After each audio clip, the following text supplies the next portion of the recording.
start recording. Oh, Lord. Camera, check. Action. You got a little issue there. Okay. What happened?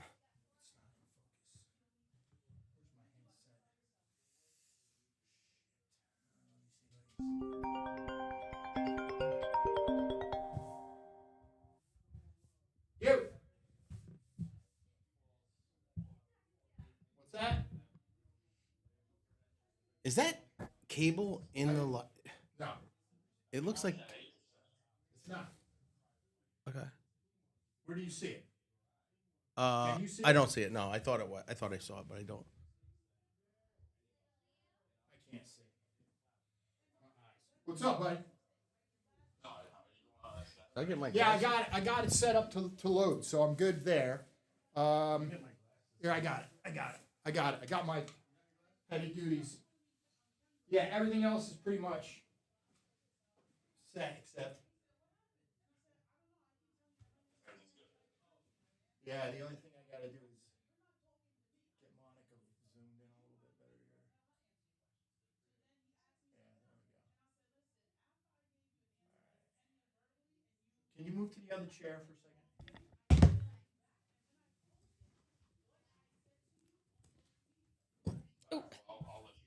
No, man, hang tight for a second. What's going on? Everything? You good? You done with your stuff? Okay. You done with your stuff? You done with your stuff? Yeah, pretty much. Okay. Well, if you got a chance to check out some of the show, cool. Oh, there we go. Yeah, that looks pretty If you good. got some input, give me a call. Yeah, that looks pretty good. I can see your face better, but Like if things are going awry or anything. can't see don't like need without my that. glasses on. Yeah, I can't see without my glasses on. All right, brother. Thank you. All right, cool. See ya. So I'm gonna have you guys come in. There's some seats in here. No. Come on, you can All come of you in come in and here. sit. Yes, you can all Be come in. quiet. Yeah, no, you can come in here too. He can come in. Come on in. We got extra seats. The waiting room. In the where? Where's he going? He said he's gonna go sit in the car. No. Come on inside. Yo, we got a seat in here. We. No, that's what he wants to do. Oh, okay. Oh, okay. You sure? All right. Yeah, you guys can. That's yeah, what he sit right wants over to there, and then do. we'll- Okay, can you see if you want me to? Yeah. You're good. Yes. 58. Monica, No, but what are you dressed up a ghoul. as? Cool. I lost my Halloween box, so that's all I could come up with. Okay. I got a joke after that, then. She got. Cha-chingy ching. All right, there we go.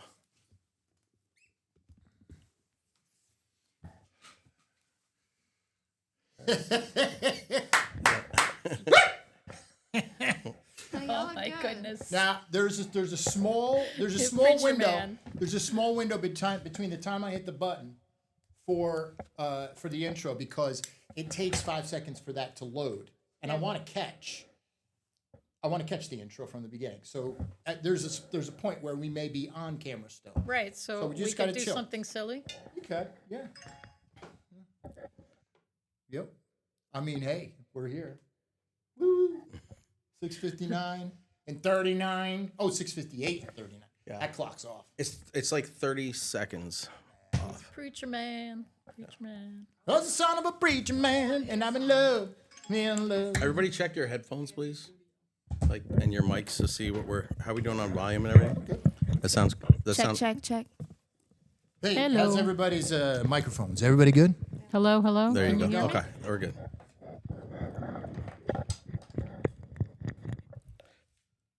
Here we go.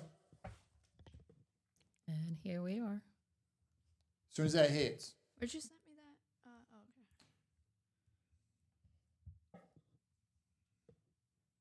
Okay. I love I love the waiting. Nothing's gonna happen until we actually hit go live. There we go. Here we go.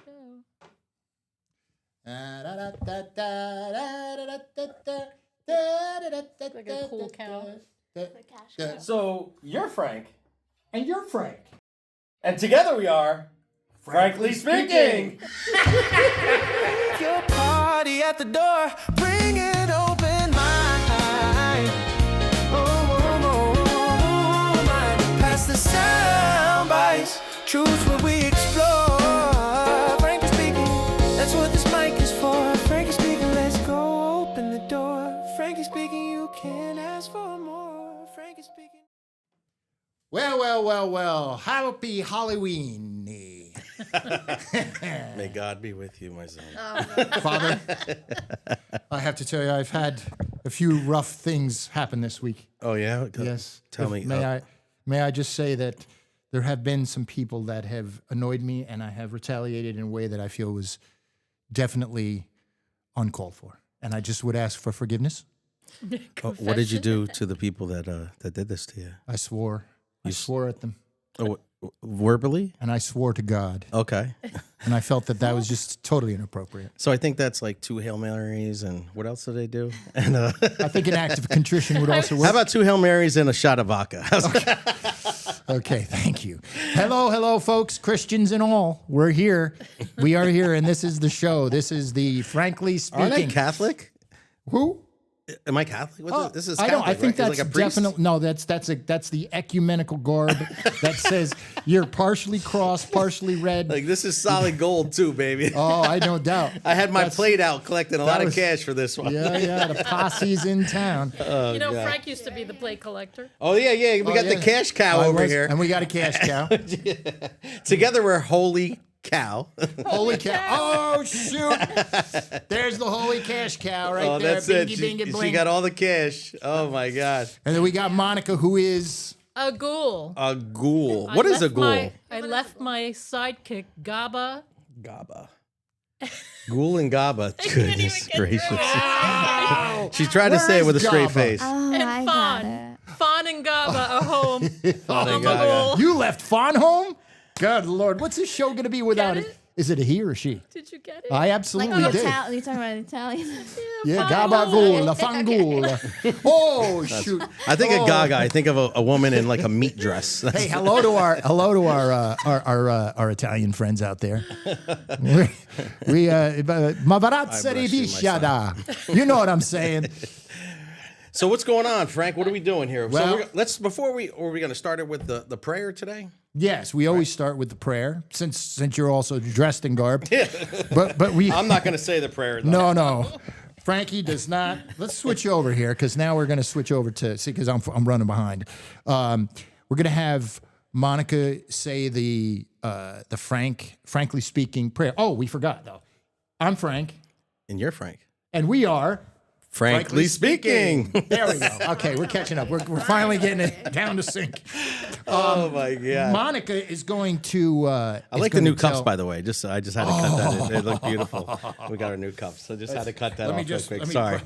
There we go. Yeah, those are made by what company is this again, Frank? Oh, these were made by my buddy, my buddy, my buddy Vinny. there's not vodka? Vinny I hope he's Pinstripe. not your bunny too. There goes that vodka. I mean, I'm gonna have to. I thought I felt something on my leg earlier. That's so This table has been covered with vinyl that came from Vinny Pinstripe Vinny Pinstripes. Vinny And Pinstripe. Tony Two Toes. and Tony Tutos. He's a part of the Gabagool crowd. Gabagool crowd. Oh God. But Vinny is he's down in Portchester, and I drive there every day. Other day, I should say. It's Monday, Wednesday, and Friday.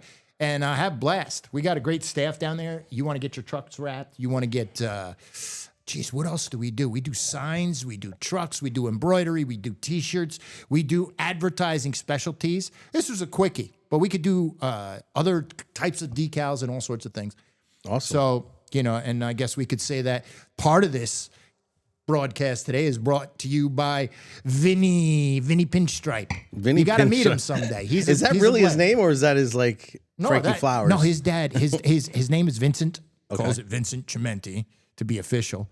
He stands about not 6'4", but somewhere around the 5'11" range, 5'10". He'd probably tell you he's 5'8". But and he's His father started the company, right? his father started the company. I had an opportunity to meet him, and I worked with him for, I think, 3 years.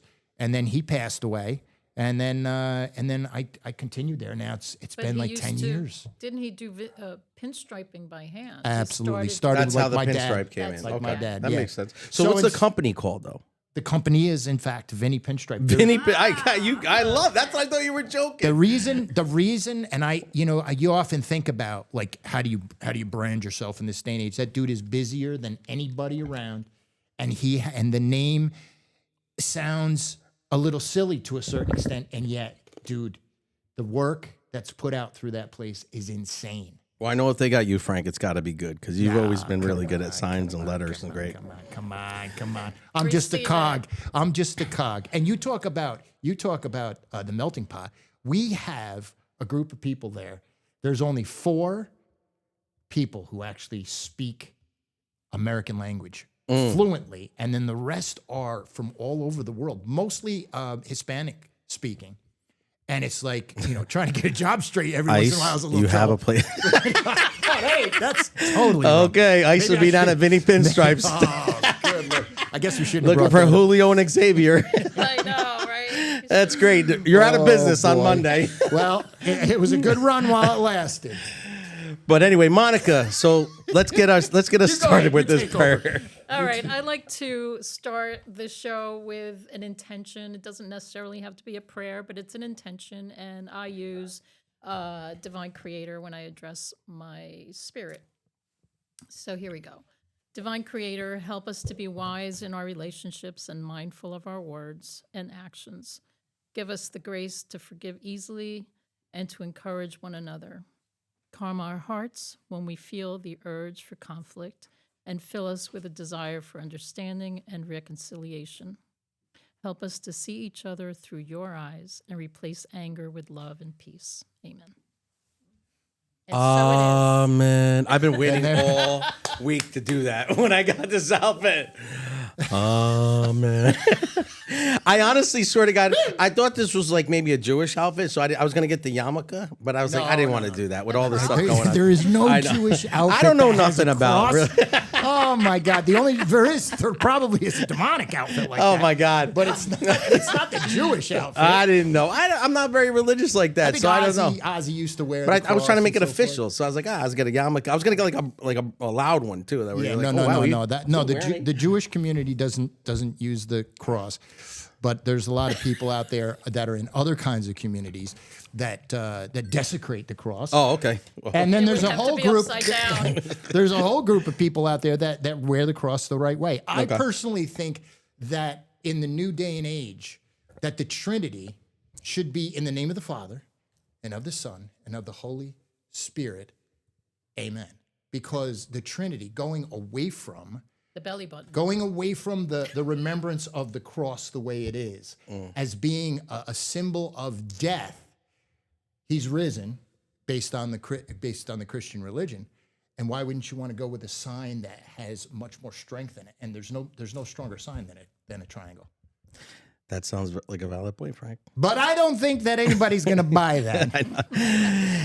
Anyway. All right, so we got Bridget. You're gonna bring in some local news, right? There's a couple Yes. things going on in the area. Yes, Cool cow. Yes. Oh, the cash cow, the cash, cow. baby, cash. Yes. Thank you. So, this is not to change the tone or change the mood, but there is something right now that's pressing in the community of Poughkeepsie. There's a teenager. It's a woman. A girl. Her name's Danica. She's missing. She's been missing since October 22nd, I believe. And I just want to open up the article here and just make sure I have everything right. She's a 16-year-old girl, Danica Martin. She's been missing from Poughkeepsie. Her family is enduring each passing moment with fear and unanswered questions. If anybody has any information, just try to find the local police department, anything that you have. Even if you want to reach out to here, anonymous, we do the best we can to give you any advice we have. She's missing but from yeah. Poughkeepsie area too, right? That's what it looks like. Yeah, and I Okay. don't want to just misspeak, but that's what it's looking like from this. So you can This look up page, on local police department, Yeah, City of there's Poughkeepsie, Town of Poughkeepsie, High Park. I'm sure any police department would know, or just call 911. And there if you is a have any phone number information. here, and I'll just say it out loud just in case. It's 845-485-3666. That's the Town of Poughkeepsie Police Department. Okay. I know that one by yeah, heart. you seem to know that one. Well, they're here every other day. So there might be a warrant out now. We're Fresh off I the know, press. some tenants probably complaining about something's going on, but it's all good though. They know we all have good intentions at the end of the day. Yes. We do have good intentions. We do but have you good know intentions. The road to hell was paved with good intentions. Listen, I got a lot of good friends that we try to do a lot of good things, but I'm pretty sure we're gonna have a nice hot meeting at the end of this. So, It happens every week. oh my gosh! So we got some great guests. Or was there anything else we had to talk about Nah. before we had to get to that? Nah, I wanted- Anything Nah, else nah, local in the community, stuff like that? I do want to say, okay, we had a amazing turnout. Stop and Shop, 44. This past weekend, we did a food drive. We're doing a stuff the truck with Mag Auto in John Flowers Community Events. We're going to be doing it again. Do you have the date for that, Bridget? So yeah, it's November 15th and 16th, and That- right now we've had a few people just reach out about the link. So if you want to talk about where your link is, and- Okay. Yeah, so the 50, you can also come with us. That's ShopRite Poughkeepsie across from Marist College. We're going to be collecting more cans, any kind of non-perishable goods. We appreciate anything. We've had a few people drop off checks. You can donate that way. And this way, on the day of the event, which is November 23rd, it's going to be on a Sunday, right before Thanksgiving, right at Mag Auto. If you want to come on down and help out, delivering, we can use deliveries. We do about 1,500 baskets. And this year, we're expecting to do about 2,500 with the way things are going. If people don't get their food stamps or whatever, we've had we just put up the link today on my Facebook page. You go on there, there's cooked and uncooked. We do uncooked on the Sunday before, and Thanksgiving Day, we do about 2,000 meals that are going to be cooked. So you can get either one. If you want to cook your stuff at home, we offer that to you. And you could sign up other people. I'm going to ask if you work for a company like MHA or any other company, if you have clients, to please just fill it out for them. It's a real simple form. It's literally just ask for a name and a contact and an address. It's just so we can keep track if they need it delivered. We have to have someone we can call. So you can put your phone number down if you're a social worker or caseworker or something like that. And that way we can call you the day just to let you know that we are on our way to deliver. Because we like to call in advance before, so we're not just going out there blindly. We get a Yeah, lot of people that spend their day trying to help, and we don't want to waste their time either. You It's a got a good group. idea. You got a group of people around you Mm-hmm. that have done donating for years and years and years. Oh, Do you yeah. wanna talk a little bit about that. As far as Mag and so forth. oh yeah. So I mean, Mag Auto, who's like a sponsor, sponsors our show. They sponsor a lot of stuff. I mean, he spends. I could tell you, he buys about 1,000 turkeys every year, which is amazing for something like that. And then he welcomes us and he helps us collect stuff, and also he helps out with the back to school. He helps us with Christmas, Easter, everything. I mean, Steven is like amazing, and our boy Poppy down there at Mag Auto. If you ever need a car, please go down to Mag Auto, 695 Dutchess Turnpike, Poughkeepsie, and ask for Poppy. Poppy. All right. Yeah, go see Poppy down there. And then another great one is my buddy Sammy at TJ's Pizza. I always got to bring him in there because Sammy is like, he delivers pizzas to us to every event for all the volunteers. And that's big. When you got people sitting out there 6-8 hours, they get hungry, and we want to, keep them motivated. And we tell them pizza's coming. All of a sudden, they're like, I'll stick around another hour or two. So it gets great. Do you need anybody to help deliver this year? We are definitely going to need delivery drivers. And I'm going to tell you, it's like every year it always works out. And, we advertise we ask people to come. We've had different organizations come. And it's, every year it's like new people, some people the same. But delivery drivers, we get deliveries all the way up north to like Rome, New York. We go to Pennsylvania. We go out to Dover. I mean, and you got to think about it. I mean, I know it's far, but if somebody's asking you for a $50 basket that lives 2 hours away, they probably really need it.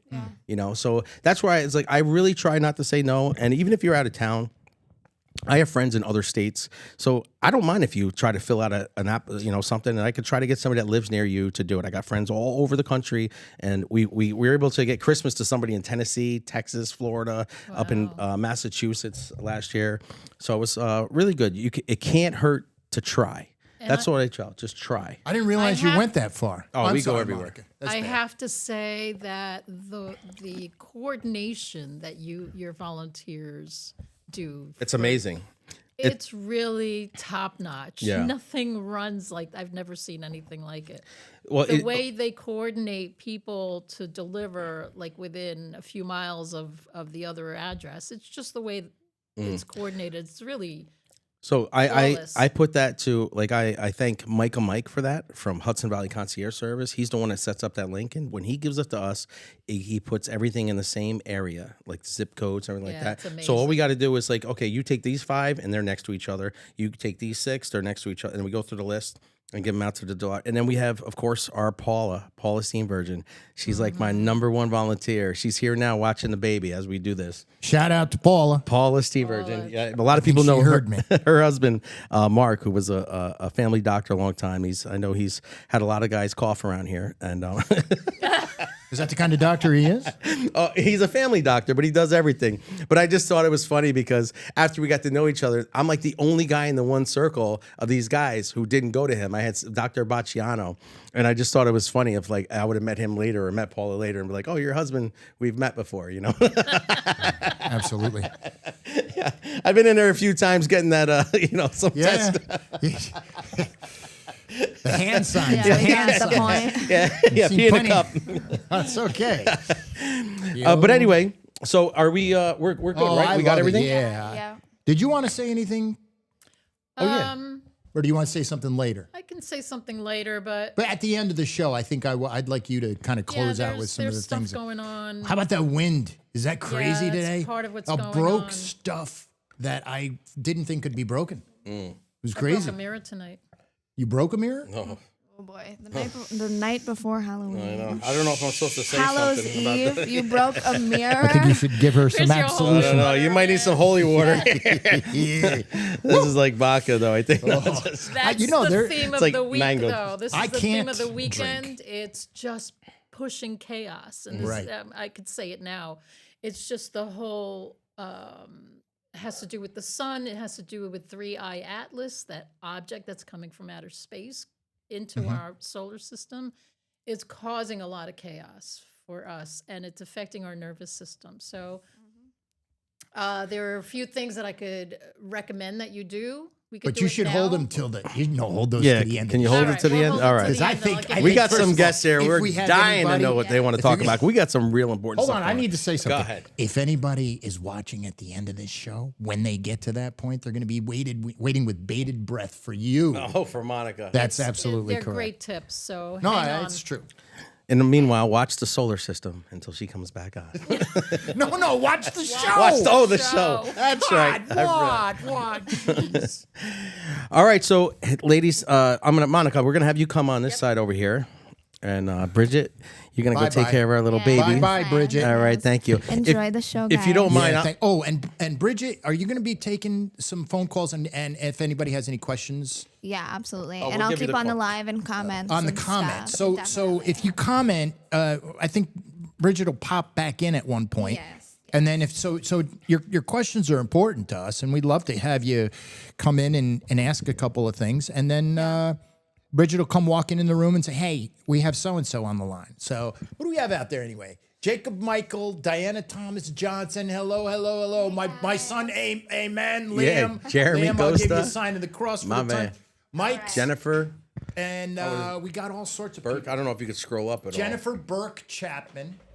Oh my goodness! Is this? Oh, that's the beginning. Yeah. And that's the end. All right. Of the list so far, the Alpha and the Omega. all. So we're gonna have two guests come on. Kenya, come on over. Come here. on over.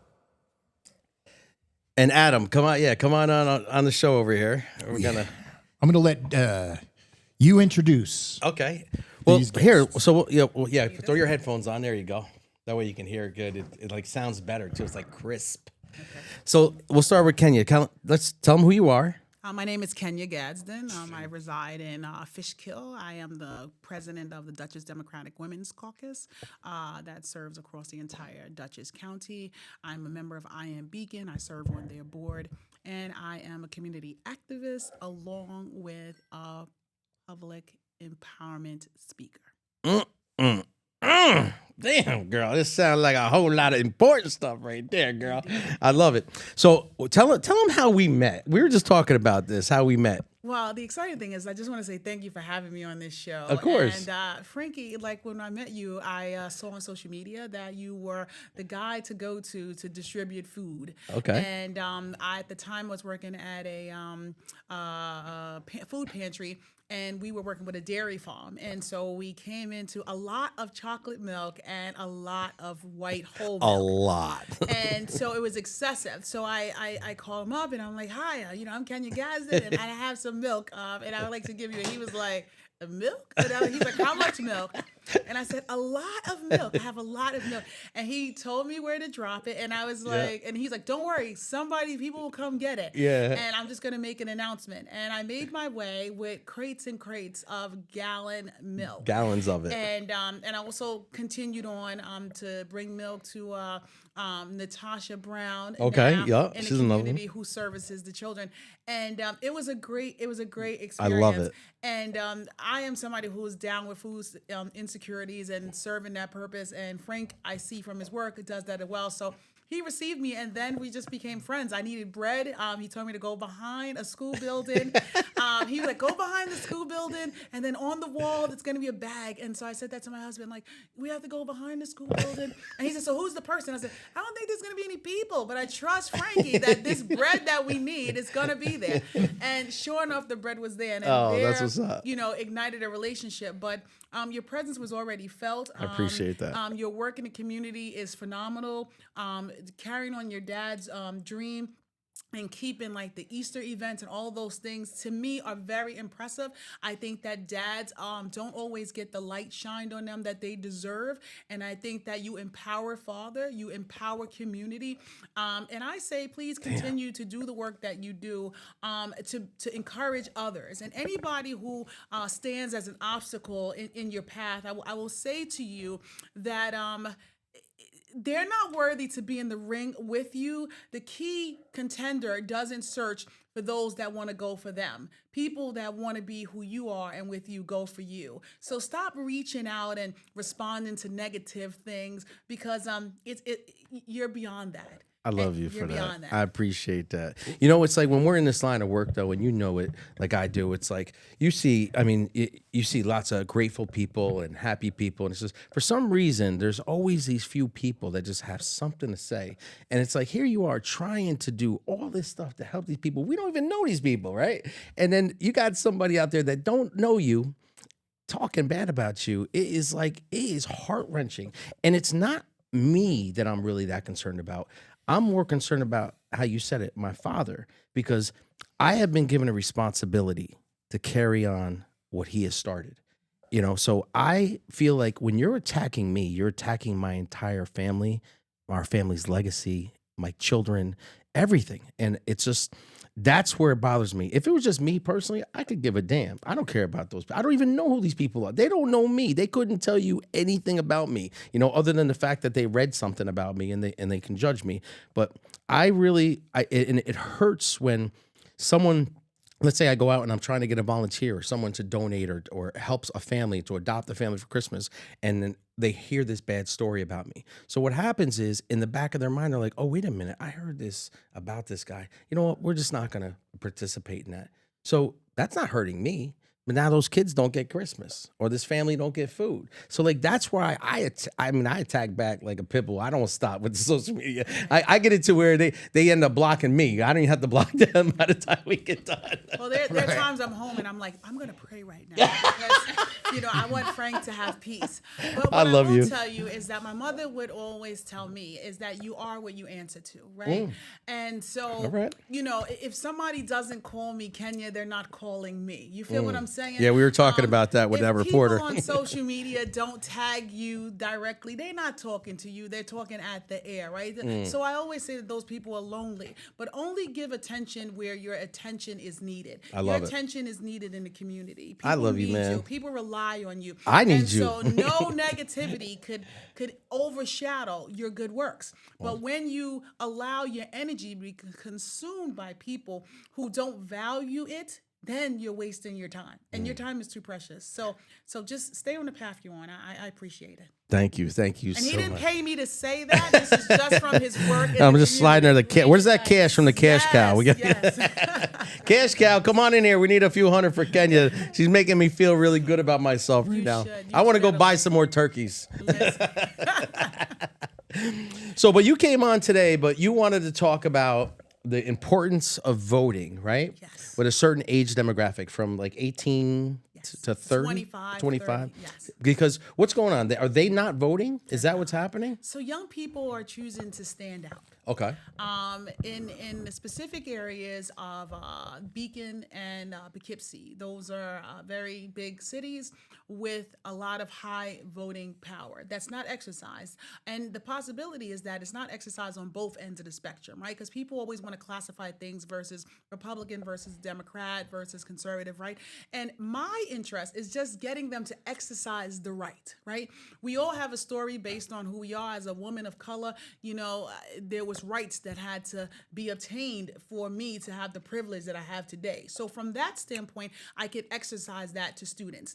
I was afforded the opportunity to go into Poughkeepsie High School, and what an amazing experience that was. The government teacher there, Mr. Donnelly, invited me in, and I said to him, I have to bring the support system, right? And so he was like, what is that? And I said, who other than the mayor, the first African-American woman, right? And African-American person. I said, I got to get her. She got to come with me, right? And then I said, what does the leadership look like in the city of Poughkeepsie? Because I'm not from Poughkeepsie. So I want the students here and the administration to see the leaders up close in person. And so I brought with me Deron Wilson. I brought with me Christopher Grant, right? Okay. And the school, listen, you guys would be proud because y'all are all Poughkeepsie people, right? They showed up and showed out.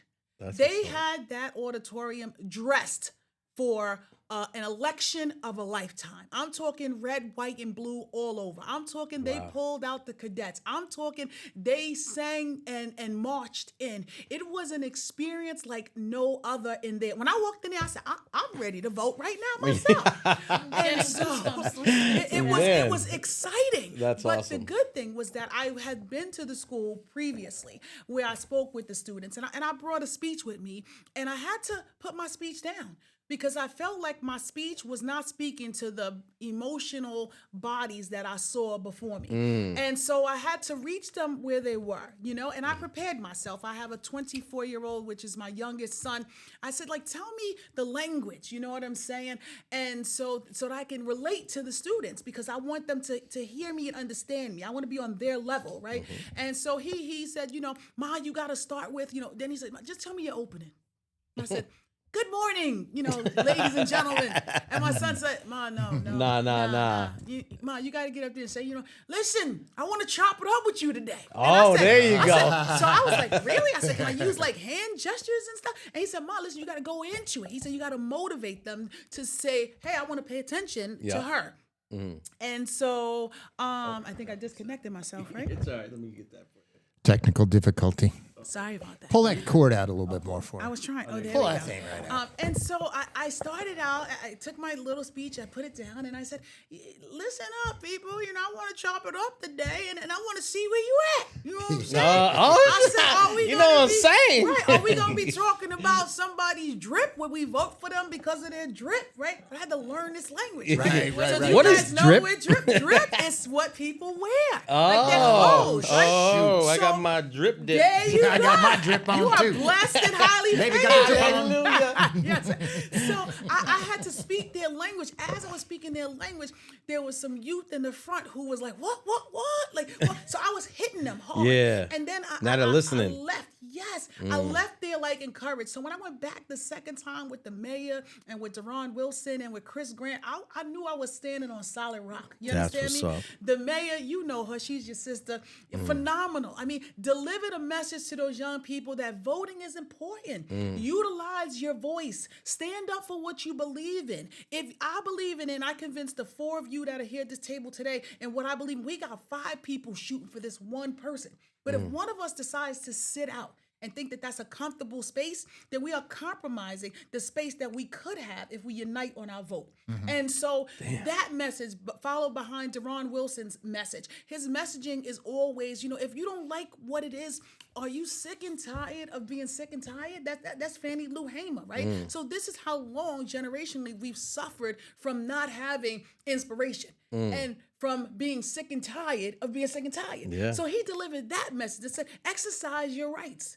Right? Yeah. Then People Chris- die for them rights. This is what I'm saying. And And so mean, the sacrifice is different. So Yeah. the life that was lost, for one, may not be the experience of the other side, but the life was still lost. So let's value that. Yeah. The man who Oprah Winfrey says, I cannot recall his name at this time, but he walked to the voting polls. He walked. When he got there, they said, you don't vote here. He'd have no car. So he walked to the next voting site. You don't vote here. So he walked to several voting places and was turned back. That man died.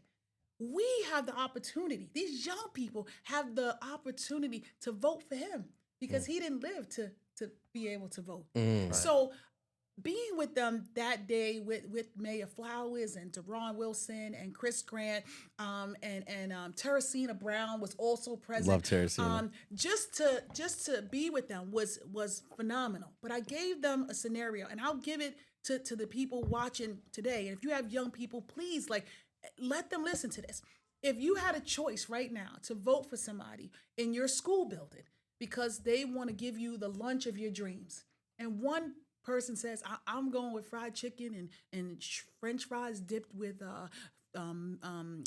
cheese and bacon, right? And you can get all the soda you want and the chips. How many people would vote for that person? And those students' hands went up. Wow.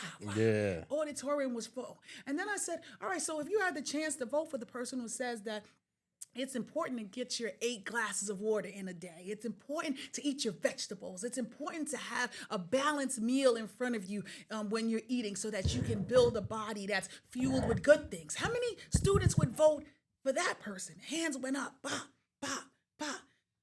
And then I said, how many students would just sit out? Because I don't see that everybody's hand went up. And then the hands went up of the students who sat out of the opportunity to vote, to choose. And so I look at that and say that in communities of Black and brown, predominantly rural areas, the worry sometimes is the food on the table, the safe housing to get to school and get back from school, safeguarding my family so I can ensure that I have a roof over my head. So voting seems so far-fetched. It seems so unnecessary. You understand? They're worried about survival There you go. before. Yeah. But what they have to understand is that vote for the right leadership at the right time gives you what they got today. Working on your infrastructure, right? Working on your water in the city of Poughkeepsie. That's what the current mayor is doing. And so the things that were left undone by the previous administration is now in her lap to change. But they gave her the opportunity by exercising their right to vote and vote in somebody who's making a difference in their everyday. So I'm giving out hope today. I'm not only asking, I'm actually begging parents to please make it the practice this election. Early voting started on the 25th. If you have a young person who's registered to vote, take them to vote. Let them know that this is the joy that they can experience in changing and choosing the leadership that they want. Some areas are suppressed. City of Beacon is suppressed. They run no one against a certain political party there because they want the voting to be a low number. And some people fall for that. They say, you guys already got it. You don't need my vote. But they don't know that their vote there changes the dynamics of the entire county's number because we have great leadership running at the top of the ticket. So going into the city of Poughkeepsie, being afforded the opportunity to go into the Beacon City School District, the principal embraced me. The superintendent was like, yes, can you come in here?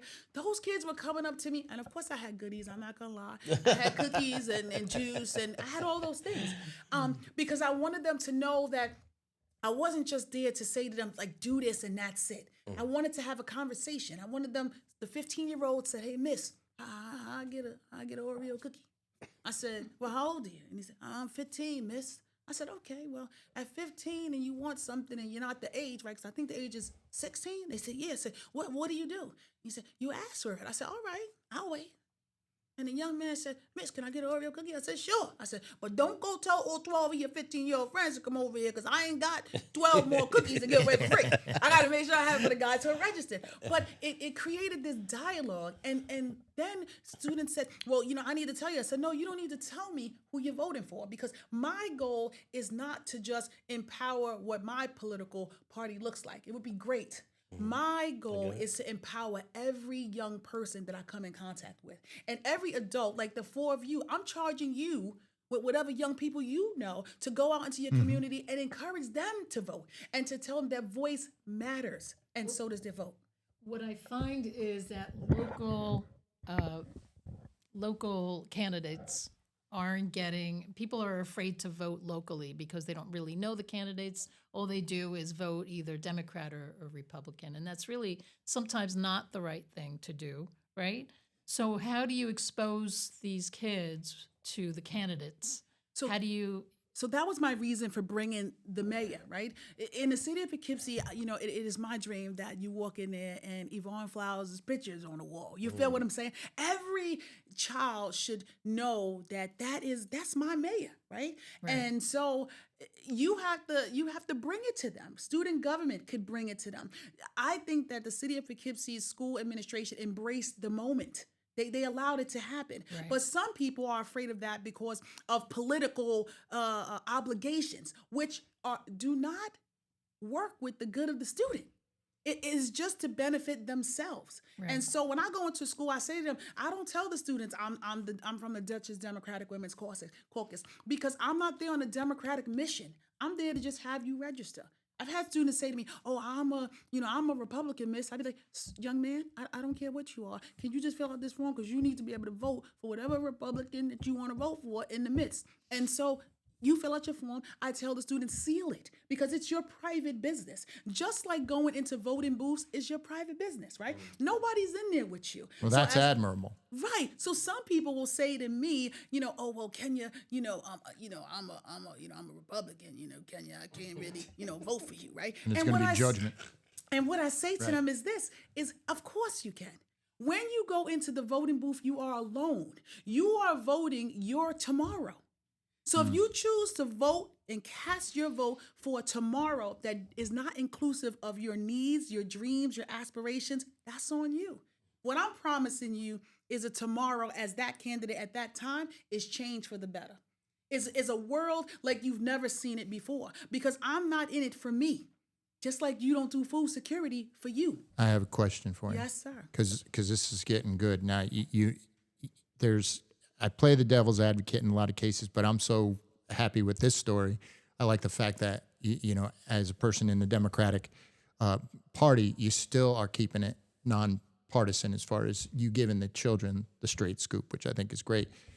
Now, I believe that everything starts at the lowest level and then radiates itself out in order to make the change, because at the top level right now, we've got a lot of craziness that's going on. So how do you talk to the kids and try and give them sources that are, can I say reliable? Because there's a lot of stuff out there that's misinformation on both sides. So how do you give them that power to try and look at news, wherever they're getting it from? And that's my question. And then how do they deal with the peer pressure that comes up if their decision isn't necessarily a popular one with the rest of their kids? So I'm going to say this. I like where you're coming from. So what I do is every level needs this. If we start to go to our kindergarten classes and teach voting on their level, we grow in some voters, right? So I'm part of an organization called the La Source Amiable Civic Club. They predate the NAACP, right?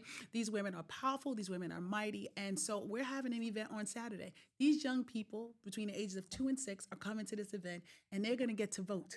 They're going to cast their vote on which dish they like the most that was at the event, right? What way to teach them to vote? Now, their job isn't, in this case, to convince everybody else to like the same dish. but it is teaching them to exercise their voice. One, and then two is teaching them to exercise it publicly. That's 'Cause brilliant. they'll be raising their hands. I right? love it. So And that they matter. there you Right. go. Like once you could stand behind what you believe in and what you know, then it's easier to walk in that. Nobody can shadow that. I don't owe anybody anything. I've been with my husband since I'm 12 years old, that man that just walked out of here. And we've been together 31 years. And I say to my 3 children, your father and I are a team. We know what the other person is thinking. We know where we're coming from. We know where we want to exit. You understand me? So when I'm teaching these kids and I'm trying to educate them, those that are 16, 17, 18, you have to say to them, hey, which candidates do you like? This is the Democratic candidate. This is the conservative candidate. This is the Republican candidate. This is the independent candidate. Which one of these candidates embody what you want to see? But I also tell them that they're not going to embody everything. No one is perfect. So that person may have a different viewpoint on certain things. But if the majority of the things, if ensuring that you have infrastructure that you can actually use, if you can use your pipes, you can drink from your water, and that person is saying, I'm going to make sure that we bring in money to deal with that issue, right? And then they say, oh, maybe in addition to that, we'll take care of the parks, and maybe in addition to that, we'll rehab, a building or two. How many of those things relate to you and your today? So you want the kids to put some faith in the system itself at a much more fundamental level than I think a lot of older people think at, because they've been beaten down and they're, oh my gosh, this has just been a harangue. Whereas the kids are actually getting a fresh look at it, and you're teaching them from the ground up, which to me is brilliant. Yes. It has to be a developing relationship. Like, I don't know if you guys are familiar with Bayard Rustin. Have you ever heard of Bayard Rustin? No, I'm sorry. You need to get it together with Bayard Rustin. Bayard Rustin was, okay, I'm gonna ask you this question. Who do you think formed the March on Washington back in the day when Martin Luther King was alive? Who do you think did that? I'm not going to say because I don't know. Who do you think, Frank? You think, Who formed the march to the Washington? march? There was a march on Washington, right? Yeah. Big march. Who do you think formed that? I couldn't tell you. So people believed, I grew up, do you know? I do not know. Do you know? No. Okay. So people I grew up thinking that Martin Luther King and the churches did that march. That's what I would think, but it sounds You like could do that. It's Don't be scared of me. I wanted to say that. Right. Boy, and I wanted to be wrong so bad. People think that. I thought that too. And then all of a sudden, after I did not win my election in 2023, my husband took me away and said, you need a break. And I don't watch TV because I think the only thing I watch is MSNBC, CNN, and I watch a little Fox 5 News because I need to know. I wear these glasses because you need to see it from a different lens, right? So I wear these glasses so I could do that. I remind myself. Right. And so I'm watching this movie, and when it's all over, I said to myself, that's it. I'm Bayard Rustin. So Bayard was, back in the day, he was a man who was gay. And it wasn't a good thing to be gay and be openly gay. But he was the brains behind that march. He got all of those people there. They thought that he couldn't do it, and he did it. They tried to sabotage him. They tried to say that he had relationships with Dr. Martin Luther King, all these things. This man was brilliant. So not only did I watch that video, but I came back saying that I'm the voice of the people in the terms of getting them to vote. I'm the inspiration. I'm the motivation. I'm the key that's going to start this car up and drive these young people to the polls. That's what I told myself. But then I came back, and then I learned that there's a documentary about Bayard Rustin. So I got the documentary. I watched it. After watching it, I was like, I'm really this guy. Netflix make things look good. Back in the day, it was so pretty. You feel me? So I'm doing that. And after I watched the documentary, I said, I am Bayard. I am him. And I said, it is scary because MLK said that if you want something so bad, you have to be willing to die for it. And I said, I want us to have a place in this world where our young people are so excited about voting that they want to do it early, that they want to do it with their friends, that they want to do it at the last hour it's available, the first hour it exists. And I said, this is what I'm going to do. So Bayard Rustin's life partner is still alive. I got in contact with him through the Beacon Library, and he came up to Beacon, and we showed the documentary, and he was my live guest that day. And I said to him, I don't even have words. I'm so excited. It almost feels like I'm still standing next to Bayard Rustin. And he still lives in the apartment that they lived in when the FBI was monitoring them. Wow. He still goes around and talks about Bayard and tells his story. I also got him to come to the city of Poughkeepsie because it was important that he visit here. And with the library's help here, he came here. He was open Q&A. It was a mess. He came up on a train from Poughkeepsie, and after that, I said to him, like, I just want you to know, like, you have me forever. Like, I'm the girl version of Bayard Rustin because I believe in Dutchess County. I moved my kids up here for a better way of life, and I believe that we can coexist for the goodness of human life. So the work that you do, Frank, that I see you do, it's not for Frankie. It gives you like the ability to breathe, right? Like it gives me the ability to breathe. So when I see you, I know that I'm walking and I'm seeing somebody who sees it like I see it. But we gonna have differences, right? The way you handle stuff, the way I handle, that's gonna be different. But the core, the basis of it is that we are lockstep on making sure people eat. We are lockstep on ensuring that somebody has a brighter Christmas. We are lockstep on these issues. And so if we could just become a community that doesn't separate for our own political growth, right? Because that's why we do that. I call it team humanity. There you go. If we could just do that, if we could just have that, then the young people will not see it as a barrier, but they'll see it as a good thing. They'll see it as something that they should run to. And it takes work. So the 2 trips that I've made so far to the city of Poughkeepsie, the one that I've made to Beacon, I've been outside on the street. Like I do it wherever I could do it. It's all in the name of giving empowerment back to where it belongs. But we have to tell these young people, no, you have the power. And then we got to let them vocalize what they think their power is, right? And then we have to help them get to the finish line. Don't do it for them. Because as adults, we think we know everything. We think, yeah, I've been there, done that, I'm gonna tell you how to do it, right? No, let us be led by the children. Mm-hmm. And they will lead us in the right way, because once they set the foundation and say to you, miss, I don't want to vote for this person, or I don't want to vote for that person, and so I'd rather not vote, right? And I'm saying, well, we have to look at the options, and we have to say who's in our favor, right? Mm-hmm. Not just because I like you, not because you're my friend, right? And I'll tell anybody, I told Frank, I said, I don't really know you, but I bet after I finish speaking to you, I'm going to make you think 2 times about who you going to vote for, right? I'm going to flip you to me. For a fact, yeah, for a fact. Yeah. So what do you think as far as it's all about the future and it's all about the local So I'm going to say politics. It's about our right now. I'm going to say it's about our right now, and moving then our forward. Ability to incrementally. Ground zero. Yes, that's what I'm talking about. I agree. And I think it's a turning point. Yes. We are here. We are in the midst of trouble. And I tell people, I am my brother's keeper, along with being my neighbor's keeper. That means even if I don't like you, right, and I know you don't like me, if I got 7 eggs and everybody that knows me knows I don't eat eggs, I will share 2 of those eggs with my neighbor that knocks on my door, even if I don't like them. Right. Because it is not about me. It is about saving my neighbor, being neighborly, being good to them. You understand me? But when it comes to voting, you have to vote for the person, not because you like them, not because they're your friend, but because they are showing you in black and white their plan to make your life better. Right. Because what has voting for my friend got for us now? That's what you got to ask yourself. What has voting for my friend got you? No, I totally agree. So 'Cause can I we like switch them. over to this fellow for a minute? Yes, you can. Let's So, talk to this thank guy. Introduce him. Oh, Frankie. yeah. Oh my gosh. So I known Adam since Spack and Kill days, right? We went to Spack and Kill together. What year did you graduate? 93. 19. Yeah, I was in 91. So a little bit ahead of you, a little older. I mean,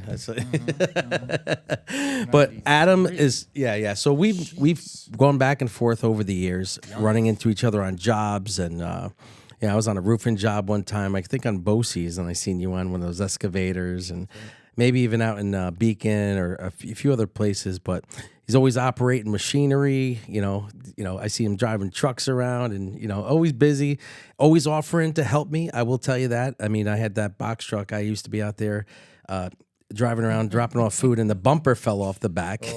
I might have hit something, but Yeah. and then the bumper fell off, and he comes by. He's like, "What are you doing with this?" So we went over to the metal shop, and he was like, "Let's order it. I'll put it on for you." And he offered to do it. And honest, it was just a bad situation with the box truck afterwards. We ended up not doing it, but we did order the part to do it. He's donated food, money, time. I mean, always the guy that when I get people on there that I list and I say, hey, you know, these people need this or that. He's like, hey, if nobody gets it for him, let me know and I'll take care of it. So I got a lot of respect for this man. And when I found out that he was running for town board in the town of Poughkeepsie, I was like ecstatic. I was so happy that a down to earth person that I know, like with grassroots and just has no ulterior motive, not to get money, not to do anything other than help the place and the community he lives in. I was like, man, I was so happy to hear that, because that's what we need. We need people out here. And he runs, you're running, not that I even care what line you're on. I'd vote for you if you ran on a demonic line, even with this outfit. You'd have to do something with that cross. Yeah. So Jeez. I don't know if I'd go that far. yeah. I mean, that's like that's the joke of the day. Yeah, that was a joke of the day. So I want to ask you, Adam. So why did you decide to do this? Well, I was approached by Stefan Krakauer. Okay. He asked me. He says, you know, would you want to run? And he was a judge, right? For the He was a councilman and a judge. And a judge, town of Poughkeepsie, right? Yep. Yeah, okay. Yep. And he said, you know, I think you'd be a good man for the job. Good man for the job. Okay, all right, that's good. And then so and then you just decided, hey, listen, I'm going to jump in the ring and do it. And what were the steps that you had to do to get to where you're at now? Well, you had to get interviewed by the parties that endorsed you, and who was that? Who I endorsed? was endorsed by the Conservative Party and the Republican Party. And you run on an independent line, though, right? Independent. That's But correct. there's no independent party around here anymore, right? So That's right. Yeah. But and that's what I'm saying is like when I heard he was running, I was curious as to what line you were running on. And when you said independent, I was like, man, my sister and I were both on the independent line, because as you can tell by the way she talks and obviously the way I talk, I don't care what side of the line you are as long as you're doing the right thing, trying to help people. And I'll speak up for you if you're a Democrat, Republican, independent, like I said, whatever you are, as long as you're doing the right thing and helping What people. about the libertarians? Even if you're a liberal, Okay, listen, I just got double checking. good friends that are Didn't want to liberals have them leave out the libertarians. that we butt heads with a lot about when it comes to political stuff, but they also know certain things that a lot of liberals do, and like they're like, you know, whatever. So I get a phone call every once in a while. We're like, hey, take it easy, you know, like don't be biting everybody's head off, because not everybody's like that. But I don't, you know, whatever you are, I can care less. Man, woman, brown, black, yellow, green. I don't care if you like men, women, cats. I mean, The cats have got to go. no, but there's a lot of different That's things. demonic people and cats. This is just getting out of hand. You know, when you start talking about things, people automatically assume, oh, you don't like this, or you don't like gay people, you don't like trans. I can care less what you do in your private sector. I care about my children, right? Like I care about that and how it affects them. How you go out and do the job. And that's it. And you go out and do the job. So you're running at independent, and you're backed by, or you're I was endorsed by endorsed by them. Okay. So then you had to go out and do what? You had to go out, knock on doors. Yeah. You know, knocked on 1,000 doors. Yeah. How'd that work out? Well, I've gotten some doors, you know, slammed in my face. You know, That's I'm okay. busy. I'm tired of you guys. Yeah, you know? yeah. I've had some great conversations with people. I've met a lot of really nice people. I've realized a lot of things going on that, you know, need to be talked about. So speaking of that, so what are is there anything that someone said to you, that a concern they have that is in the town, that they say, hey, you know, I'd love to see this happen, or I'd love to see that, or is there something that you would like to see that change in the town of Poughkeepsie? The big complaints are the taxes. Okay. Taxes. You know, the elderly people are having a tough time. Fairview, I think your father grew up. At a Well, house yeah. in Fairview. Before you go on further, I would like to say my father was on the town board. In town of Poughkeepsie. In the town of Poughkeepsie. Long So time he ago. was elected, I think he was there 2 or 3 years, and he was a board member. And I'm going to let you continue, but then we can revisit this. So I mean, I have a lot of familiarity with the whole premise behind this whole thing, and I couldn't even believe, my father is going for this position, and to me it was crazy, because it takes a lot of work, and he had to do the same thing you're doing. What is it with what you see now that can use a little bit of uplifting in Dutchess County? Morale. Okay. Morale. Well, Are people just? I mean, because a lot of people are fed up on a more federal level. But I think again, like I was saying to Kenya, I think that this now we're going back down to what we hope is people taking more responsibility in the whole process. So, what do you think? first of all, I'd like to say I knew your father. Yes. I remember your father when he was on Smith Street, and he was a good guy. Morasso Sign Pro, Lou Sign, Morasso. Lou Yep. Morasso. Yep. And he's gone about 6 months now. It's been since August 2. Okay. Yep. Okay, yeah, so I'm sorry for your. Thank loss. you. I He was appreciate a that. Very good man. But Thank you. Please repeat the question. Just what you see right now in Dutchess County. You're talking morale, and that's a little broad based, but because I really, it's almost like I got my head, half my body's in Port Chester 3 days a week, and then my nose is to the grindstone doing other things, and I think what we originally did in, I think the early days, whenever that was we put the responsibility upon somebody else to take care of those things that we wanted to be taken care of while we paid the taxes, while we did the work, while we raised our families, and not you guys, because we're hoping that changes, but it's like, we got you covered. We got you covered. You don't have us covered. You don't have us covered. We have been maligned and everything under the sun. So trying to trust politicians coming along, I meet you and I'm like, oh, you know what? You talk to a guy for a little while and you're like, I can see your intentions are pure. So after that meeting, I think, well, there's hope, right? There's still hope. And the only thing that, obviously, I'm not going to even get into the whole premise of people being influenced after the fact, because you got to start somewhere. But how do you see it going, at the local level? I think this is the only chance we got in order to then get it to branch out into other levels and then get it back to some level of square one. Well, I've only been out in the fourth ward of the town of Poughkeepsie. So Okay. I can't speak. for Fourth what's going on. ward. Right. Fourth ward. Yep. So I don't know what's going on. So the taxes in relation to Marist and them taking up such a large portion of the land in the fourth ward, I'm in the fourth ward. Right. So that's been a complaint for years. Right. As far as, the tax-free money that is being gobbled up, and then we've got the other fourth ward members paying for a big portion of that, Right. which is kind of crazy. We're all eating the same pizza, but only 40% of us are paying for it. Exactly. 60, so you have a Exactly. Maris doesn't pay any taxes, I hear, right? lot. College tax exempt. Yeah. How is that even And the possible? and the property continues to grow and grow and How grow. is that possible? I mean, look how nice that building is over there. And Marist, How they're much not money only do in they the have? education business; they're in the real estate business. Oh yeah, they took over a lot of property. They're renting to a lot of people. And those properties are tax-free. They are, as far as I know. As far as I know. I think they should do something about it. And listen, I love you guys at Marist College, but y'all should pay something. You got people Well, it's making not. some big money over It's there. much. I think it's much larger. It's like religious organizations as well. Like Right. where I live in Fishkill, we have a religious organization that took over an entire housing building and a complex, and it comes off the tax roll. So people that live in Fishkill have to now flip the bill. And are we angry at them for their religious beliefs? No, but we are a little bothered that they don't have to pay their share in taxes.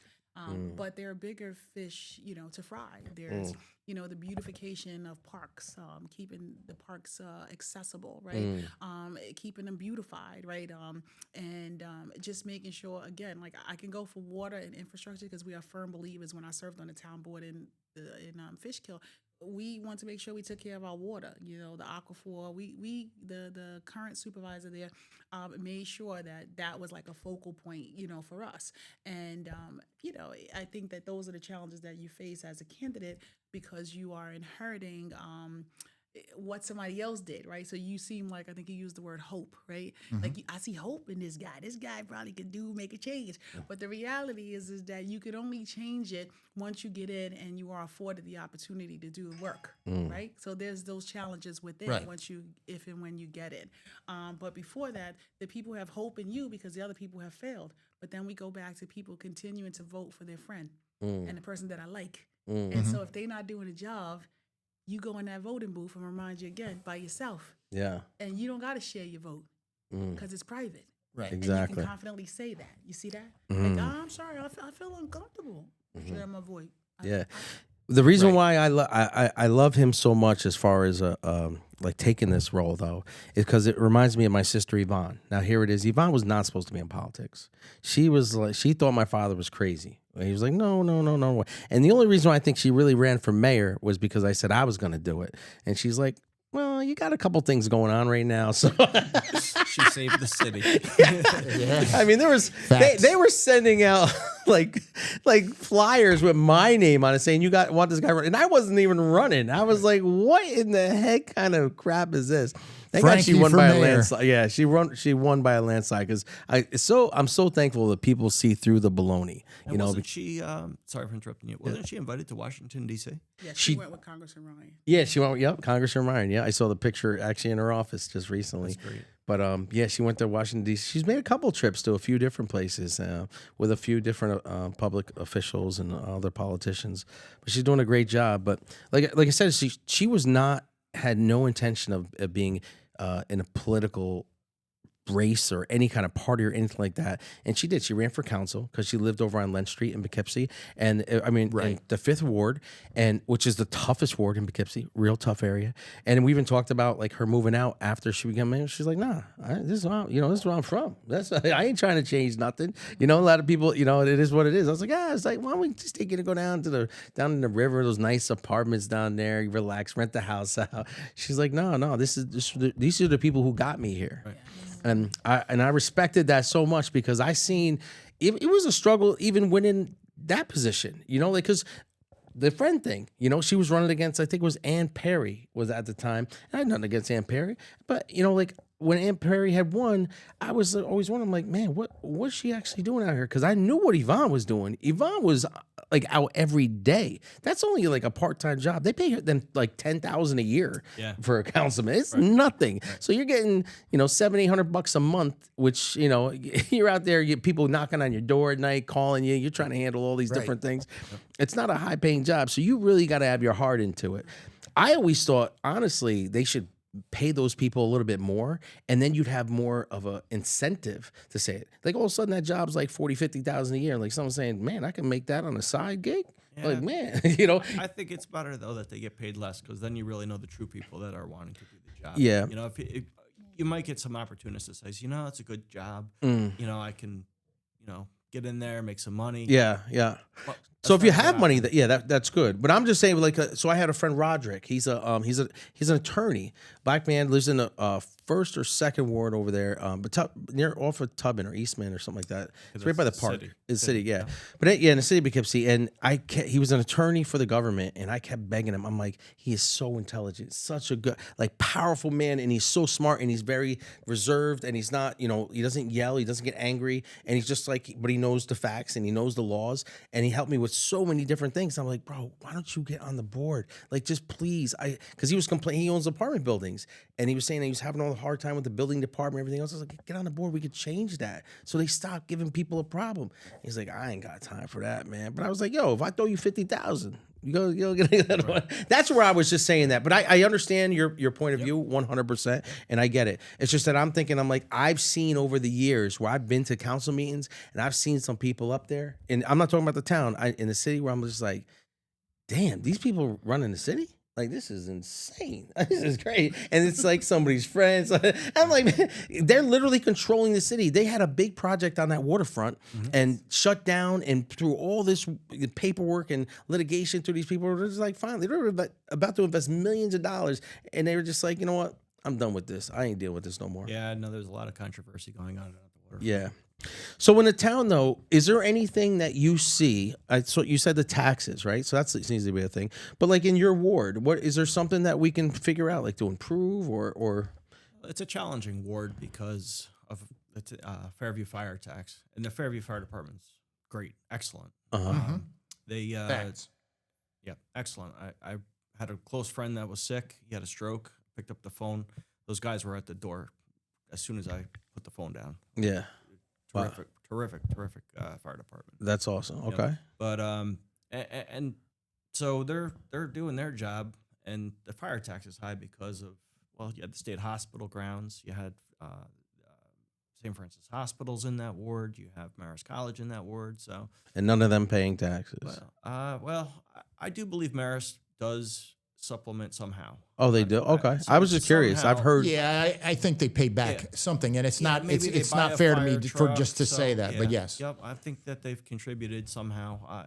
I hope they would. Yep. But my goal is to work with some developers and try and attract some attention towards the Route 9 area and get some development going. Okay. That will help offset the taxes. And I mean, let's face it, we're never going to get the taxes to go down. But Yeah. if we can slow down the growth of taxes, that would be. And we could do that by having new businesses and stuff like that, and absorb some of it from the people that are paying. And try and get people to shop local. And shop, yeah, that's big, very right? And it's important. hard to do. I'll tell you, with Yeah, Amazon, Amazon, and that's every, right. it's. I mean, and I hate myself for. I had retail stores, and I hate the internet, what they're doing to local people, because I'm like, eventually, we're not going to be able to go down to the mall. Right. They're going to close up shop. I don't know if you've been there lately, but it's a I'm ghost like, town. it's It's a ghost weird out there. I felt like, And Frank, if you think about it, if the mall closes and doesn't pay school tax, that burden's gonna be put across the oh wow, the homeowners. that's another one. So people got to So- get out shopping. they So gotta get out listen, if eating. you live in the area, start spending it in them stores, because I'm going to tell you, you're going to be real mad. Your tax is going to go up. And then what happens when Amazon goes down or something happens, or the internet goes down? We had a problem the other day with something that was, we were doing a live video or something like that, and everything went down. It was a buddy of mine told me it had something to do with Amazon, but if it all goes down, or what if they just decide, things aren't working? What are we going to do? There's nothing close by. What we can't. Pretty soon we'll be buying groceries on What Amazon. happens if your electric goes down? Yeah. Where in 2025, you're not allowed to build a house with a gas boiler. You're not allowed to build a house with an oil burner. Everything's got to be electric. Oh, really? That's Yes. correct. Yes. That's right. And Oh. our electric Who bill- did that? I don't know. Kathy. Yeah. Kathy Hochul. So there's a Keep my lot going comments to on. myself about her. I don't want. Well, I'm not listen, gonna it's dig just nobody I'm out not- on this. I'm Here show. we not go. making- I'm not making We're this trying to keep it political. neutral. No, But I'm just you're so talking upset. about things going down. Yeah. Our electric bills are going up. Our electric bills, Central Hudson, they're given permission by the Public Service Commission to raise the rates.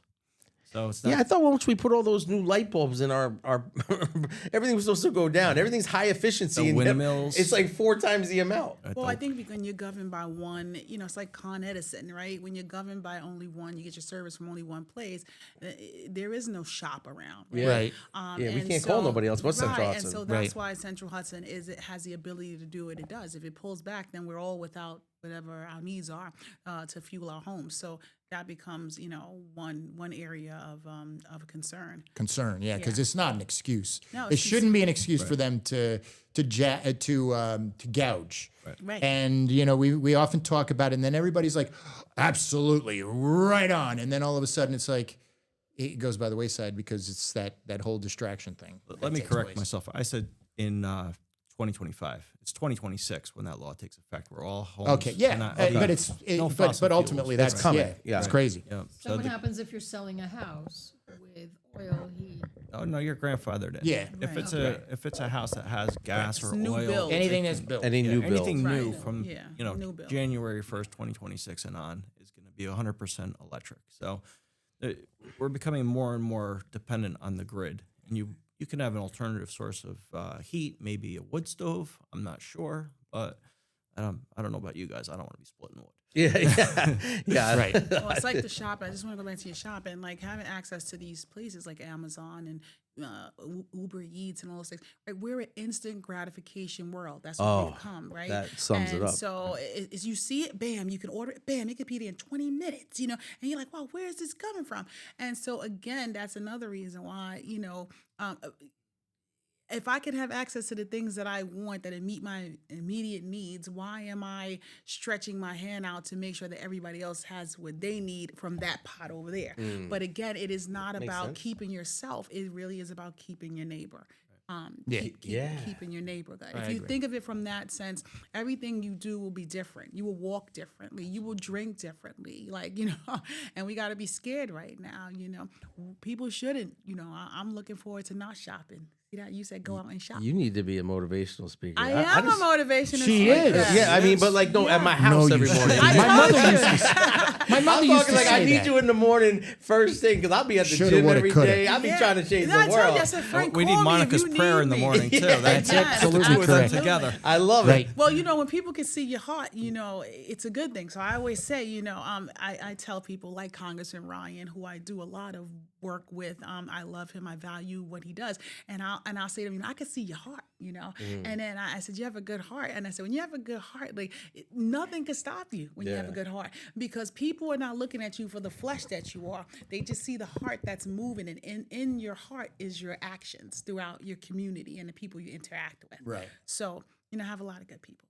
Well, you have a great heart, and you got a glow about you. Like I'm telling you, I can't compare it. I'm trying to think of somebody. It's somebody that I know that's like, but I don't know nothing about it. Like you like radiating off of me. I'm you're getting a little warm over here. Jesus. I There thought we it was go. the cross burning through my thing. No, Frank, you tell me you live in the 4th Ward. I do. Have you seen any of my signs out? I have. You have.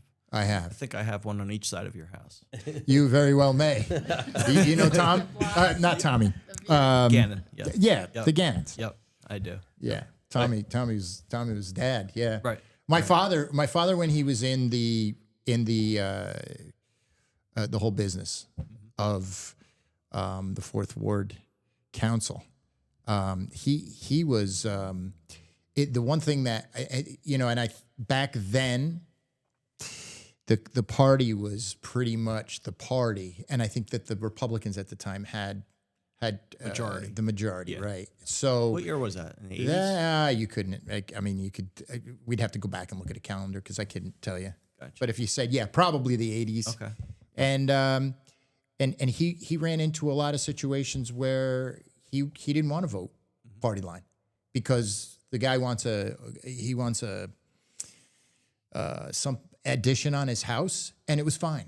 But the party line had to stick up their rear end for this person. I mean, and this is the kind of stuff that absolutely annoys me. My dad was like, listen, what's the deal?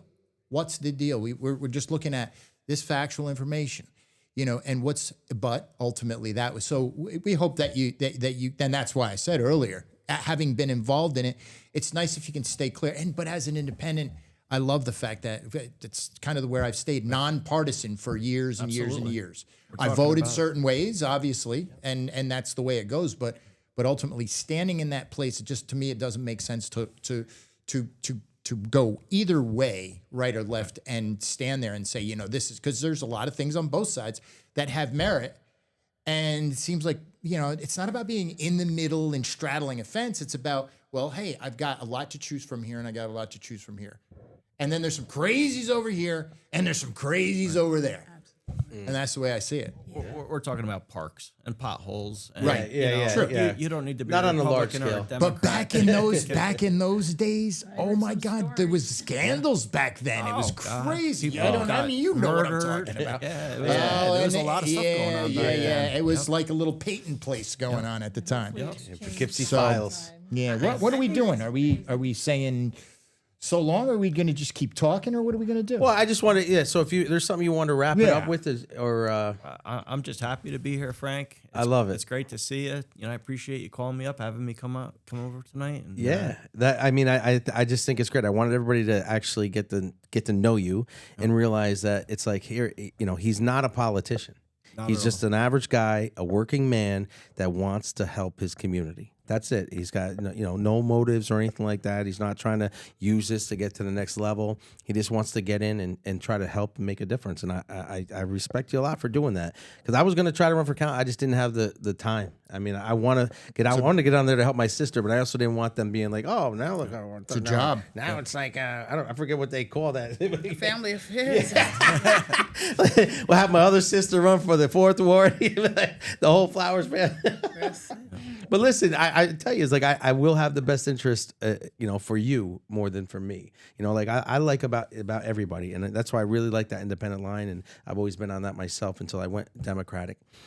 Just recently I've had a lot of issues with a few things, and I just said, it's like I said, I don't have to vote my party line on certain things, and there's certain things I do, but I don't not vote my party line. I vote the person, Right. who I like and what they have to offer. Just like you had said, listen, see what the majority of it, and there's things on both sides of the fence on everybody that I'm like, I love all those things, but I don't like that. But there is some people that I like more than others, and if I was in your ward, I would definitely vote for you. I appreciate that. Well, and not just because we're friends, just because, and I don't even know I don't know who you're running against. My opponent, her name is Watson. Okay. Yep. Is this, and she's not the one taking, is it a woman or a man? It's a woman. A woman, yeah. Yep, she's a woman. She's not the one taking your signs down, I hope. No, I don't think she is. I don't think she is, and I don't want to be throwing. Well, Throwing some shade, man. That ain't sign right. stealing should have stopped with Fishkill scandal. Oh, yeah. Where somebody Pleasant Valley, there was a arrest sold also. they sold the sign and then admitted they had 30 plus more signs that they stole, and we put a tracker in it. Like I didn't put the tracker, but one of my friends put the tracker in it, and we tracked it, and that person got caught, and so all the sign stealing stopped. So now what they do in Fishkill is they'll crush the arms of the lawn sign. So you know how it stands? They'll just go and crush it so it'll be laying flat like Well, this. I got to tell you, if you get your signs from Vinny Pinstripe, they don't have those cheap stands, Vinny folks. Pinstripe. They have the #1 reinforced stands. Just keep that in mind. All right, so we're going to wrap it up. I want to thank them very much, Kenya and Adam, for coming on today. We really appreciate you too. I mean, I feel motivated. Like I want to go outside and start raking some leaves or something. So Before we maybe go, run for a position. Oh yeah, Monica wanted. We got to let Monica get in on this and let her tell us a little bit about what's going on in. Before you go, Monica, can I just share my last thing? Oh, please So do. I just wanted to say thank you for having me on here, and I just want to give a shout out to Yvette Valdez-Smith. She is the minority leader currently running for office. She is amazing. Look her up. If you look at her stats and you look at her opponent's stats, especially if you live in Fishkill, you will know that she is the woman to vote for. And I just want to thank Dan Imar Blair, who's running. He's our current comptroller. He's doing an amazing job. He is a watchdog for Dutchess County Cash. So if you want a watchdog that's making sure that our dollars are making sense and not buying a $25 million stadium, maybe we should look at that candidate, but look at his opponent as well. I think, compare and contrast is good. And my last thing is for Kara Gary, a woman who advocates. She's running for county court judge, and she is amazing. And she is also out there doing the work. Women who are involved in domestic issues, Black and brown people who are involved in basic everyday court cases should not be dragged through the mud and be placed in situations. So she is the advocate for the people. So I say look them up. Thank you. Thank you. And Adam, did you want to say anything else while the camera's still on you? No, I You're good? Yeah, I appreciate Okay. you guys having me on Hey, tonight. Frank, hold on one. So I have to know Yes. a little bit about your background right now. So where were you brought up?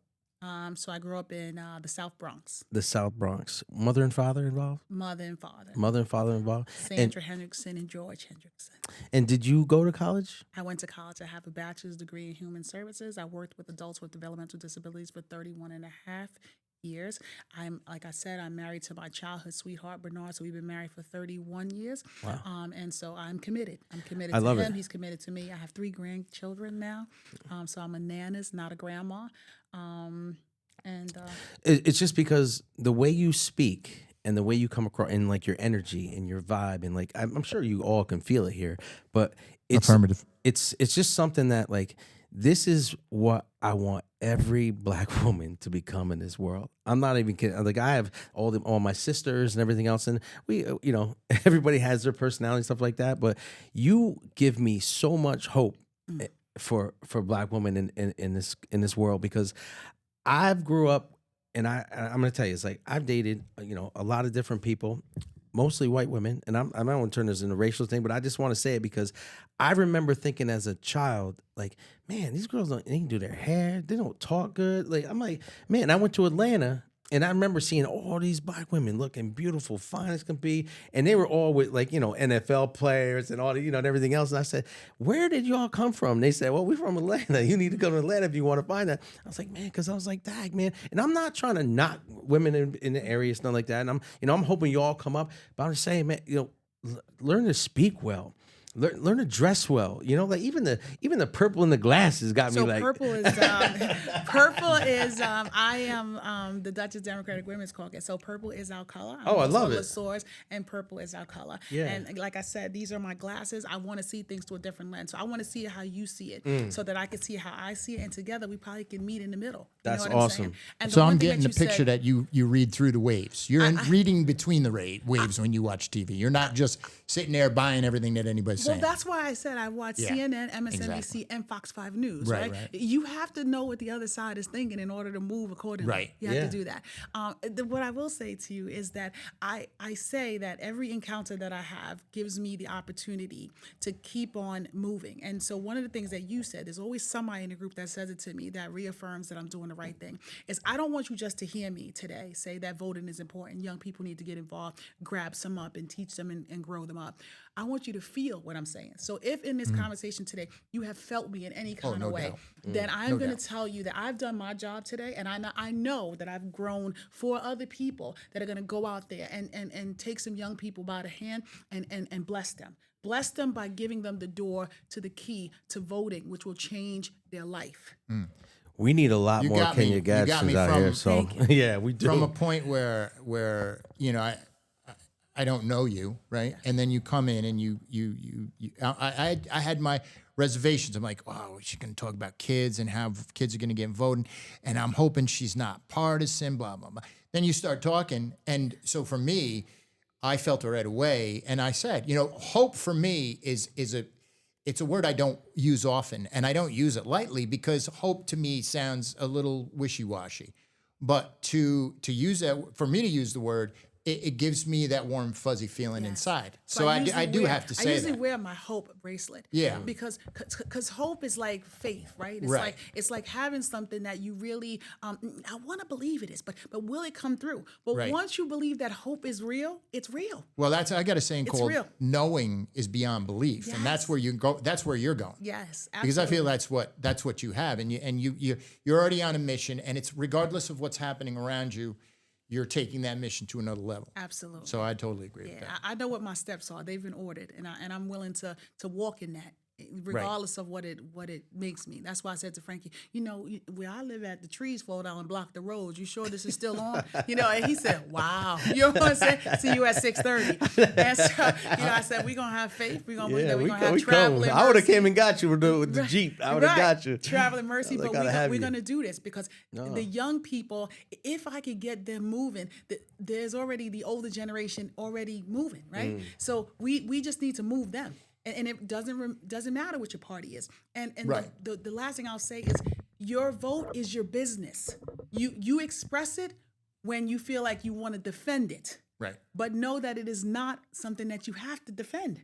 It is just Right. something that you have the privilege Inalienable to do right. for Sure. free. You see that? So when people say, "Oh, what did you vote? What's your party?" Da, da, da," it's none of your business, Right. respectfully. Especially if you're asking for all the wrong There reasons. you go. Right. And even if I am that party, I could choose, and that's what I had to say when I ran against an incumbent with a big name, right? Is that you could go in that booth by yourself and vote your conscience. As I always say, the truth is in the booth. Yes. Facts. Yes. Because don't nobody I got gotta a song. know. I got a song with Liam. You The said truth booth is in with the a booth. F. I Booth. did. I said the truth is in the booth. Yes. Facts. Thank you, Frank and So, Frank. so let me, and again, I think going along with this is if anybody's out there thinking like you're crazy and stuff, not you, but in general, you, me being me or them or whoever, Monica has a couple things to say about why things seem so crazy with the winds and with the rains and with the way people are thinking and things are going unhinged and so forth. So why don't you tell them a little bit about that? So there's a lot of frequencies coming onto the planet, coming from the sun, coming from outer space, and it's making us a little wacky. It's making our nervous system on edge. There's certain things that you can do to help yourself. One of them is being in nature. That's going to help you balance. That's going to help you, ground and not feel so out of touch. The outer world is going to feel like chaos. Everything like a broken mirror tonight. I'm like, okay, this is what's happening. People seem out of control. There's so much traffic. What's going on with all the traffic the last couple of days? I've never noticed so much traffic lately. Yeah, all over. In my way. All the time. So, look at the outer world, and it looks a little chaotic. Just ground yourself. Right. Grounding in nature. And there's another technique. If you feel anxiety or you feel out of control, there's a technique that I always tell my clients. You tap on this thymus. It almost feels like a bone right there in the center of the heart center. And you just tap on it. Tap, tap, tap, tap, tap until you feel a little calming, and you're going to feel your nervous system kind of settling. And then you start doing the heartbeat thing on there. Tap, tap, tap, tap, tap. So the thymus actually helps you release some hormones to really calm your nervous system down. There's also another in the same vicinity. There's a, this is from the Chinese, traditional Chinese medicine. I can't Fortune think cookie? Is it that I don't know why I left my brain. It's the chi points, the energy points. Right. No, Yeah, I try to do all these things because they're very helpful. Acupuncture points. Right. So these two right here under the collarbone, you just tap on that, and that'll do very similar thing to your nervous system. It'll calm you down. So those are little tips. And if you get challenged and somebody, pushes your buttons and you want to react, just take a breath. Yes. Take a breath. Good advice. Next week we're gonna Sit with what you're feeling, because it's a gift. It That's really true. is a gift. Yep. now. To sit with that and see what you feel, and just sit with it, and know that it doesn't have to be explosive. Just sit with it, and it'll be okay. And look for synchronicities. That's a fun part of this kind of place we're in. Look for synchronicities. Like when I'm stuck on something, I'll look at the clock and it says 1, 2, 3, 4. I'm like, oh, okay, I gotta move on. 12:34, that would be. Move on. Is that AM or PM? Whatever. But these are little signs that you get from the universe telling you. Look them up. When you see a number coming up all the time, look them up. I woke up this morning, and a few mornings this 818. month, 818. So that's a message for me. Just look for these things. The universe is always communicating with you. Next week when you come in, I'm gonna have black and blue marks on my chest because I'm like counting like King Kong. Monica told me right here, right? I don't want to miss the spot, so let me just tell you. That's not the way it works. And next week I want you to get into the horoscopes. Just one, whatever we have going on right now. Horoscopes. I don't really do horoscopes. Maybe you could just do a little bit. Okay. Who do we have coming on next week? Oh my gosh! Hold on one second. I thought you messaged me today. I did. He wants to show her picture. 'cause I she's have beautiful. Kristen. Oh, you're gonna put a picture on. This is who's going to be on next week. Kristen Ann Rowe. Rowe. Oh, Kristen Ann Kristen Rowe, yeah, Ann that's Rowe. right. Kristen Ann Rowe is a hairdresser in Poughkeepsie. She helps out with a lot of different events. She's always at almost every event that I'm at. She knows a lot of different people. She supports the veterans. She supports the veterans. She does the vet to vet. She is she's well spoken. She's had a journey, She's also And- a coach, life coach. and she's a life coach. She does a little card reading on Facebook Mornings, yeah. in the mornings. And the thing that I love about her is she has taught me a lot about how to kind of navigate after all the things that I've done and talking to you. She walks the walk. So I think it's going to be a great thing for for like a little mental health check. We can all use that. I'm gonna bring the couch next week. I'm gonna lay on it and watch the show. I think the mic cord will reach. I'm telling you. But we're gonna have I to could change your use it. camera I angle. could use some mental health. I'm gonna tell you. I called Andrew O'Grady earlier. He gave me some good advice. I was getting heated. He saw it online. I was going a little crazy, and he sent me a message. And he says, Who "You did? know, Andrew O'Grady from MHA." Oh, okay. Yeah, I got my own personal like mental health. Oh, I know. I think I know him from back in the day. Oh yeah. No, he runs MHA. Tall, good-looking guy, like bald. What's head. his first name again? Andrew Andrew Grady. O'Grady. O'Grady. O'Grady. Oh no, like, I was thinking about just Andrew Grady. Oh, no. Different guy. Yeah, he runs Mental Health America right in Poughkeepsie. Great guy. He sponsors a lot of our events, and we help a lot of people with them. Like our Thanksgiving event, we send over our links, and then all their caseworkers get it out to all their clients and make sure they're able to get Thanksgiving dinner. So it's really cool. Yeah, I put up the letters in front of that building back when we were doing Sign Pro back in the day. Yeah. They had pin mounted letters in front of the building. So that's the one down on Cottage. Am I not correct? Yep, Cottage Street. Yeah. I think you were talking about the district attorney, right? That's the name. Oh, you're talking about Bill Grady. Bill Grady. I called him before too. Yeah, the DA. Yeah, I think I called him up I upset. met him a couple times back in the day. Yeah, we've all had run-ins with Bill Gee, Grady. thanks. I I have appreciate not. that. That was a good guy. See, that's why. Yeah, but I think he was in there 50 years. So I mean, I think a lot of people had had their name on his desk All right. at some point. So we're going to sign off at 8:29, which is great. I mean, we brought this show somewhat under control, which is perfect. yeah, I think we're I still like a half the, hour over every time. Right. but No, it's- that's all right. I love it though. We had great guests on. I think the last piece is kind of nice. We get a chance to loosen up, take a little bit of a breath. If we want to loosen the tie a little bit, we can do that. Yeah. I'm just hoping, honestly, Kenya runs for office again. I don't care what you run Yeah. for because, listen, I want to be on your team out talking for you because I'm telling you, it's amazing. Like, we've never had a conversation like this. We've seen each other. Hey, how you doing? We talked in passing and stuff like Yeah, that. it was a great But conversation. listening to you today has opened me up. I'm not even kidding. Just like hearing the way you speak, you could feel your passion that comes out in every word that I'm literally like in awe watching you as you're talking. I'm like trying not to drool on the table. I said, Frank, I have to get some new vinyl up in here. Jesus. All right. On that note, I think we're over with this week. Thank you. Hey, happy Halloween, folks. Enjoy your time. Oh yeah. And we'll see you next week. We got Kristen Ann Rowe coming on, and I think it's going to be another little potpourri happening. And we wish you well, and keep it good. Amen. Till next time. That was nice. That was good. We'll see you next time. So you're Frank, And you're Frank. and together we are, frankly speaking. Your party at the door, bring it open mind. Past the sound bites, truths where we explore.